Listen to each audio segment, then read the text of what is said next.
যুক্ত হচ্ছেন খুলনা থেকে চেম্বার অফ কমার্সের সাবেক পরিচালক ইসলাম খান। ইসলাম খান, আপনাকে স্বাগত জানাচ্ছি আমাদের এখন জনপদের আয়োজনে।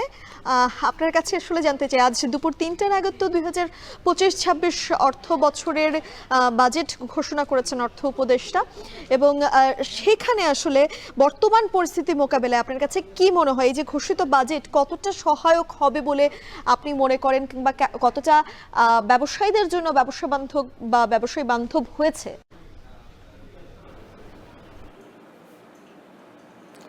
জি, এখন সময়কে অনেক ধন্যবাদ আমাকে বাজেট পর্যালোচনা অনুষ্ঠানে আমন্ত্রণ জানানোর জন্য। এবারের ঘোষিত বাজেট বাংলাদেশের একটা নতুন প্রেক্ষাপটে ঘোষিত হলো। আমরা জানি ৫ই আগস্ট ২০২৪-এর পরবর্তী যে বাংলাদেশ আমরা পেয়েছি, এই বাংলাদেশে সাধারণ মানুষের আকাঙ্ক্ষা অনেক বেড়ে গিয়েছে। স্বাভাবিক কারণেই সাধারণ মানুষ এখন ভালো কিছু পাওয়ার, সুন্দর একটা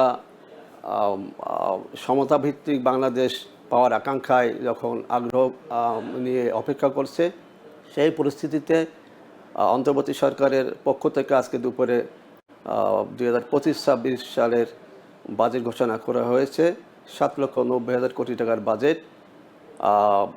সম্ভবত এটাই প্রথম বাজেট বাংলাদেশের ইতিহাসে যেটা বিগত অর্থবছরের বাজেটের থেকে একটু ছোট আকারে ঘোষণা করা হয়েছে। তো আমি মনে করি সাধ্যের ভিতরেই স্বাদ থাকা উচিত। সে অর্থে আমি এটা যথাযথই বলবো।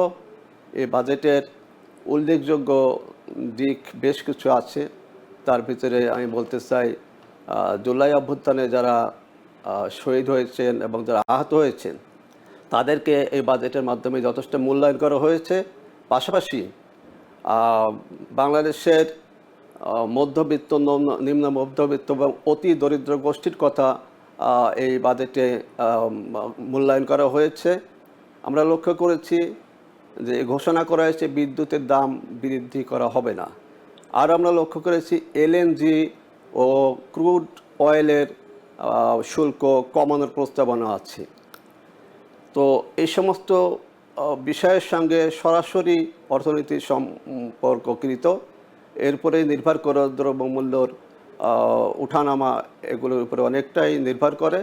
তো সেদিক থেকে আমি মনে করব বাজার পরিস্থিতি অনেকটাই স্বাভাবিক রাখার একটা প্রয়াস এ বাজেটে লক্ষ্য করা গেছে। এটাকে আমি এদিক থেকে ইতিবাচক হিসেবেই দেখছি। এছাড়া রাজস্ব আহরণের জন্য বেশ নতুন নতুন কর্মসূচি ঘোষণা আসছে।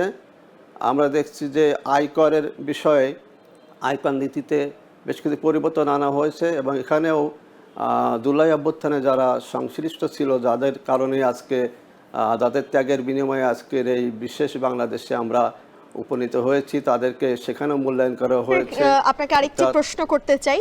আপনি বলছিলেন এই অর্থ বছরের বাজেটে জুলাই গণঅভ্যুত্থানে শহীদ হওয়া এবং আহতদের পরিবারের জন্য যে বরাদ্দ রাখা হয়েছে সেটি আপনি বেশি ইতিবাচক হিসেবে দেখছেন, এবং সেটি ইতিবাচক হিসেবে দেখছি আমরাও।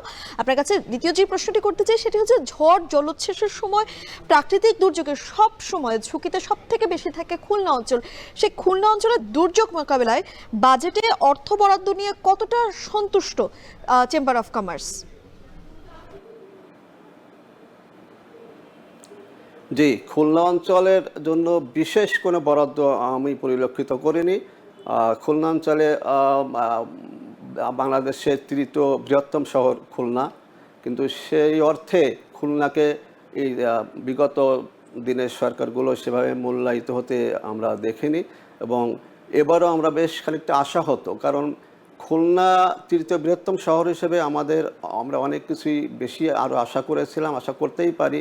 আমাদের এখানে প্রধান যে অন্তরায়, এখানে ব্যবসা বাণিজ্য বৃদ্ধির পথে এবং শিল্প স্থাপনের ক্ষেত্রে প্রধান অন্তরায় হচ্ছে পাইপলাইনে গ্যাস সরবরাহ। আমরা পাইপলাইনে গ্যাস সরবরাহের কথা ইতিপূর্বে অনেকবার শুনেছি, খুলনায় পাইপলাইনে গ্যাস দেওয়া হবে, প্রকল্প নেওয়া হচ্ছে, কিন্তু পাইপলাইনে গ্যাস খুলনাবাসী এখনও উপভোগ করতে পারেনি। এছাড়া মোংলা বন্দরকে আধুনিকায়ন করার জন্য অনেকবার উদ্যোগ নেওয়া হয়েছে, সে অর্থে আধুনিকায়ন হয়নি, এখনও জাহাজ জট মোংলায় লেগেই থাকে। পদ্মা ব্রিজের কারণে রাজধানী থেকে খুলনা এখন অনেক কাছে, আমি বলবো চট্টগ্রাম পোর্টের থেকে ঢাকা আসতে যে সময় লাগে, এখন চিটাগাং পোর্টের থেকে ঢাকা যেতে সরি মোংলা পোর্টের থেকে ঢাকা আসতে সময়টা কম লাগে।